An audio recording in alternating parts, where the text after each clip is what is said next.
এই আমগুলোর দাম বাজারে স্বাভাবিক আমের চেয়ে অনেক বেশি, কারণ এর বীজ নেই, খাওয়ার জন্য শতভাগ ব্যবহারযোগ্য। তবে এই পদ্ধতির মূল সফলতা নির্ভর করে মিউটেশন সিলেকশন এবং টিস্যু কালচারের মতো আধুনিক কৃষি বিজ্ঞানের ওপর। চীনা কৃষি বিজ্ঞানীরা বিশেষভাবে এমন প্রজাতির আমের ডাল বেছে নেন যেগুলো বীজ ছোট বা সম্পূর্ণ অনুপস্থিত হয়। এরপর সেই প্রজাতিকে নিয়ে চলে পরীক্ষামূলক চাষাবাদ। বীজবিহীন আম শুধুই খাবার সুবিধা নয়, এটি কৃষকদের জন্য বিশাল বাণিজ্যিক সুবিধাও বয়ে এনেছে। ছোট জায়গায় কম গাছ লাগিয়ে অনেক ফল পাওয়া যাচ্ছে, পরিবহন সহজ হচ্ছে, রপ্তানির জন্য বক্সিং সহজ হচ্ছে এবং ভোক্তারাও এতে খুশি। বিশেষ করে হোটেল, রেস্টুরেন্ট ও বিদেশি আমদানিকারকরা এই জাতের আম কিনতে আগ্রহী, কারণ বীজ না থাকায় ফলের অপচয় নেই।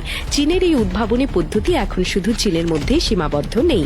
দক্ষিণ পূর্ব এশিয়ার অনেক দেশ ইতোমধ্যে এই কলম লাগানো বীজহীন আম চাষে আগ্রহ দেখিয়েছে। বাংলাদেশেও এর ব্যবহার শুরু হলে চাষিরা লাভবান হতে পারেন, বিশেষ করে যারা নিরীক্ষাধর্মী বাণিজ্যিক কৃষিতে আগ্রহী।